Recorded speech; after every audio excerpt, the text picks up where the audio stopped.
everyone!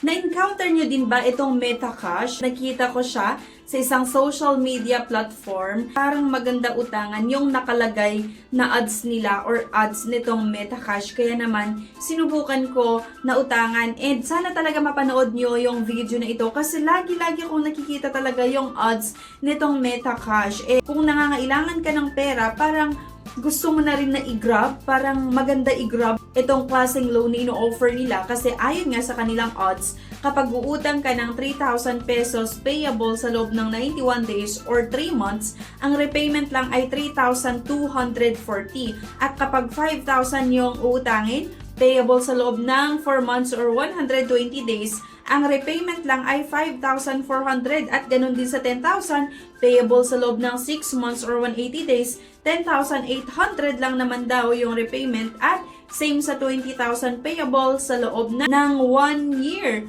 or 12 months na kung saan ang repayment lang ay 21,600. Fast, secure, reliable, and work 24/7. Kinuha pa talaga nila yung ginagamit ng Facebook na Meta.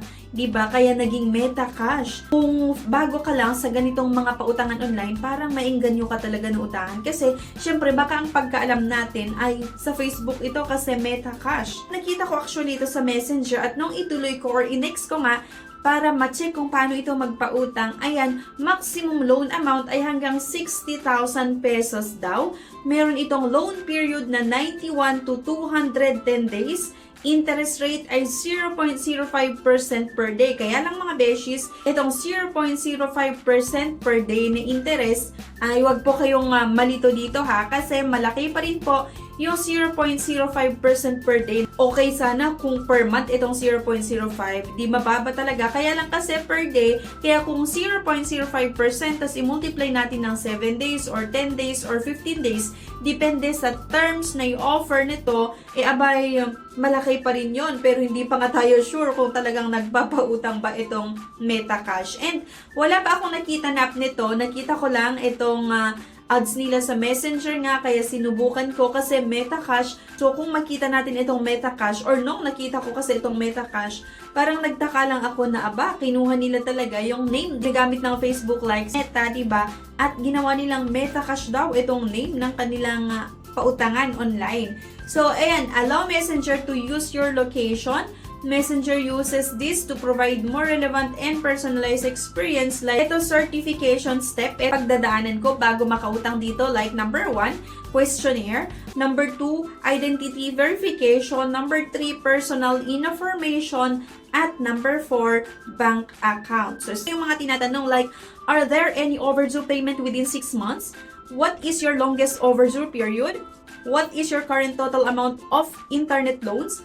How many loans have you taken out before? How many loans do you have outstanding now? So, medyo marami-rami itong mga tinatanong daw. At naninigurado kung meron ba tayong ibang utang. Kailangan ko daw makapag-upload ng isang valid government ID at pagkatapos nun, meron pa itong facial verification na same lang sa ginagawa ng iba't ibang mga loan app na makikita sa Google Play Store, sa App Store at maging sa App Gallery na kailangan itatapat yung cellphone sa mukha at i-follow yung instruction para sa facial verification. Sa ID daw, ito yung mga tinatanggap nila. Pwede yung UMID, passport, driving license or driver's license, SSS, PRC, postal ID, at yung national ID. Then after nun, personal information like yung email, yung gender, yung kompletong pangalan, date of birth, educational background, marital status, number of children, at yung work status. And then, meron pang emergency contact. So, kinapi lang talaga nila kung paano magpautang yung mga loan apps sa Google Play Store at sa App Store nga. So, sana talaga hindi kayo utang dito and medyo mahirap lang talaga ipaglalagay yung contact number ng mga kakilala natin kasi baka sila or baka makatanggap sila ng iba't ibang offer ng kung ano-anong loans. Okay, and baka subukan nila na utangan, diba? Then at the end pala, hindi maganda yung way ng pagpapautang. Mag-ingat tayo sa paglalagay ng mga personal references at mas maganda na ipaan nyo muna dahil sa kakilala nyo kung pwede nyo silang gawing personal references. Okay, para hindi magka-problema sa huli. Kailangan nating ilagay daw kung saan yung gustong matanggap ulit or kung saan natin gustong matanggap yung loan proceeds, pwede via bank or via e-wallets. Install MetaCash, tap the button above. So, nakakaloka ito mga beshies. Pagkatapos kong sagutan yung iba't ibang mga infos na hinihingi nitong MetaCash, nung i-click ko nga yung odds nila sa Messenger, ayan, meron itong pinapa-install sa akin na isang app, na itong pangalan ng app nga ay MetaCash. So, congratulations, now you can return to the homepage. So, pagka-download ko, merong lumabas na the loan application has been submitted, na submit nga daw yung loan application ko at you have requested 1 products. The total amount is 1,500. Once formally approved, the exact amount will be automatically transferred to your account as detailed in the contract. Stay up to date with the status of your request. So, ang offer daw nito sa akin na loan amount ay 1,500 pesos. Nakalagay na processing at complete and then under review. Ayan, 1,500. Kaya lang kasi, ang hindi ko maintindihan sa loan app na ito, under review yung loan application ko. I mean, process nila yung loan application ko, pero hindi nila nilagay. Dapat bago ko i-submit yung loan application ko, makikita ko na sana kung magkano yung loan amount, yung mga interest, yung mga processing fees, or kung anong management fee, or yung iba't ibang charges na meron itong MetaCash. Kaso lang, wala akong nakita kundi yung loan amount lang na 1,500 pesos. So, nakakaloka yung ganun. Madalas ito na nangyayari sa ibang mga loan app na makikita nyo sa Google Play Store at sa App Store nga.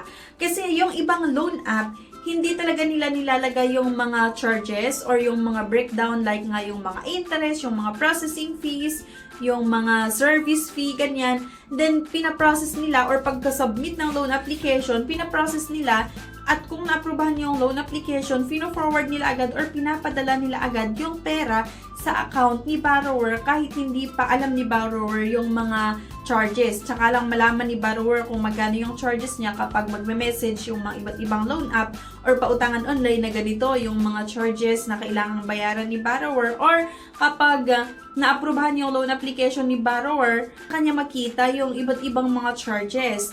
Ang problema lang kasi minsan na ginagawa ng ibang mga loan app, kahit hindi nag-agree si borrower doon sa mga charge or yung mga processing fees, or hindi nag-agree si borrower na i-push through yung loan application niya, minsan pinapadala pa rin ng iba't ibang mga loan app, mga beshies. At yun yung nakakaloka nga dito sa MetaCash na nakita ko sa Messenger. Kasi nung ituloy-tuloy ko na applyan ito, dito sa dulo ng aking loan application, 1,500 lang yung pinapahiram at hindi ko nakita yung breakdown. Then agad-agad under review daw yung loan application ko. So, ewan ko kung saan ko tignan yung breakdown, kaso in-explore ko or chinek ko talaga isa-isa ko itong makikita sa app nila, itong part na my home, order at yung my profile. Wala pa rin talaga ako nakita na breakdown nga nung pinapautang nila kung ano yung mga charges at magkano yung i-disburse nila at paano yung yung terms or payment terms. Nung i-refresh ko, 'di ba, yung application ko nga dito, may nakalagay na MetaCash at available balance daw ay 0. At dito sa baba niya, merong nakalagay na 1,500 quick draw, on cash 1,500 pa rin, direct pay 1,500, fast money 1,500, kaso naka-lock pa. No loan products mature criteria. So, ibig sabihin, declined yung loan application ko, hindi na-aprubahan. Good thing na rin talaga na hindi ma-aprubahan yung loan application ko kasi hindi ko naman alam, walang nakalagay ng mga interest, ng mga processing fees. At ang hirap lang yung ma-aprubahan yung loan application, tsaka lang malaman kung paano yung interest or yung mga fees niya. Kaya nga, kung sakali na isa kayo sa nakakita nitong odds nga ng MetaCash sa Messenger, mag-ingat po kayo, abay huwag nyo na lang ituloy. Kasi parang nakakaloka lang, na-decline yung loan application ko, hindi nakakatakot kasi nilagay ko pa naman yung mga infos, yung mga information ko at nakapag-upload pa ako ng isang valid ID. At meron pa itong facial verification, ginawa ko lahat ng process. Pero ayan, declined. Pero good thing na rin kasi ang hirap lang magbayad ng yung tipong maliit lang yung matatanggap mo na pera, then malaki yung babayaran or yung mga charges nila. Okay? So sana makatulong yung video na ito sa inyo, lalong-lalo kung isa kayo sa nakikita nga nitong MetaCash ads sa iba't ibang mga social media platform. So, huwag nyo nang utangan. Okay, so yun lang. Hindi maganda i-try. Hindi maganda i-consider utangan dahil nga medyo nakakalito itong way nila ng pagpapautang. Anyway, thank you for watching. Please don't forget to click the subscribe button. I-like nyo din po yung video at huwag nyo kalimutan na i-share. Thank you at see you sa aking next vlog. Bye!